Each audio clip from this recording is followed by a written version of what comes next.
Je m'appelle Mohamed Amghar, j'ai 63 ans cette année.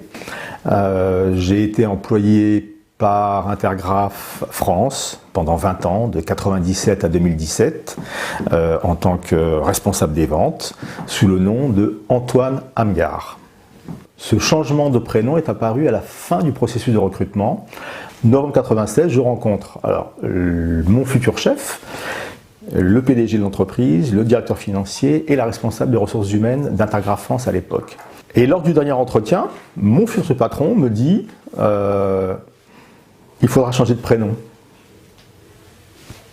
Là, j'ai été choqué. Je me suis senti pris au piège. J'ai été coincé parce que moi j'avais tenu mes engagements vis-à-vis de la société Intergraph France. Il était entendu que je commençais au 1er janvier, donc j'avais démissionné officiellement de mon ancien employeur au 30 septembre avec un préavis de 3 mois que je devais effectuer de toute façon, donc je ne pouvais plus reculer. On était fin novembre, j'avais une situation personnelle qui était difficile, divorcé, 3 enfants, un marché du travail à 41 ans à l'époque, bon, qui n'est pas facile, faut le dire, surtout pour quelqu'un qui s'appelle Mohamed. Donc, j'ai coincé, j'ai signé mon contrat. J'ai commencé le 2 janvier. Et là, pendant tout le mois de janvier, mon responsable de l'époque me relançait régulièrement pour me dire alors, il va falloir faire quelque chose, il va falloir mettre des choses dans les fichiers chez nous. Et le nom d'Antoine est sorti du chapeau.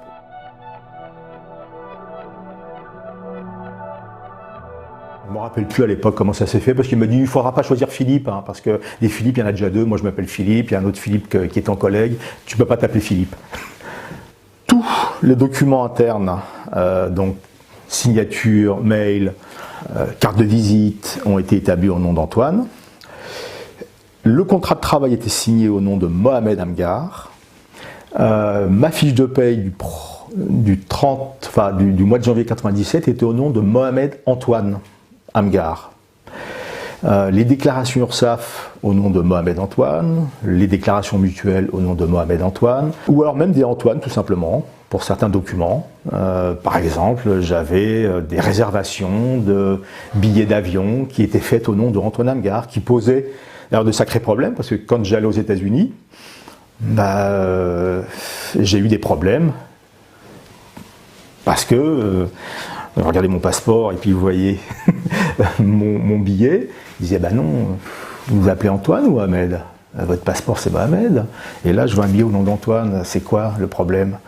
Et donc il a fallu en fait vivre avec ça pendant un certain temps, et que eux-mêmes du côté Intergraph apprennent à gérer cette situation qui était une situation épouvantable. Je n'ai jamais eu aucune explication ni aucune justification de leur part. Jamais. C'était implicite que s'appeler Mohamed pour aller démarcher des clients et pour aller leur vendre des systèmes à plusieurs centaines de milliers de francs à l'époque et plusieurs dizaines de milliers d'euros par la suite, voire des millions d'euros. Oui, c'était mieux de s'appeler, d'être neutre. Voilà, d'être neutre, c'est le langage. Il faut être neutre. Il ne faut pas avoir un habillement trop marqué. Il ne faut pas porter des choses trop différentes. Il ne faut pas se comporter de manière trop différente. Donc le prénom, il faut que ce soit neutre. Voilà, neutre. Pour eux, c'était pas Mohamed. Mohamed, c'est pas neutre. Voilà. Je ne pouvais pas demander d'explication à des gens qui pensaient que s'appeler Mohamed, ça ne pouvait pas marcher, quoi. Voilà. Qu'est-ce que je pouvais demander comme explication? C'était humiliant.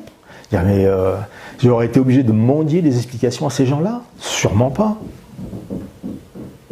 C'est du mépris total, quoi, voilà. C'est du mépris total, c'est du racisme. Voilà, faut employer le mot, c'est du racisme.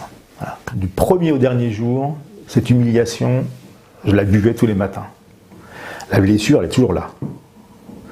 Aujourd'hui, je me dis que moi, maintenant je suis à la retraite, ça ne changera pas grand-chose pour moi maintenant, mais malgré tout, il y a quand même une sorte de réparation symbolique, et voire plus, qui doit être faite. Donc c'est pour ça que je me bagarre. D'abord c'est personnel, et puis aussi de manière plus large, si je peux le faire, c'est aussi pourquoi des gens comme moi, diplômés, jugés compétents pour faire des boulots de cadre supérieur, mais qui s'appellent Mohamed, ne peuvent pas le faire sous leur nom. Voilà, des gens qui s'appellent Mouloud, Mohamed, ou d'autres prénoms qui ont le malheur de ne pas être jugés suffisamment hexagonal par certains, pourquoi ces gens-là n'auraient pas leur chance sans discrimination? Voilà, c'est pour ça que je veux que cette histoire soit connue.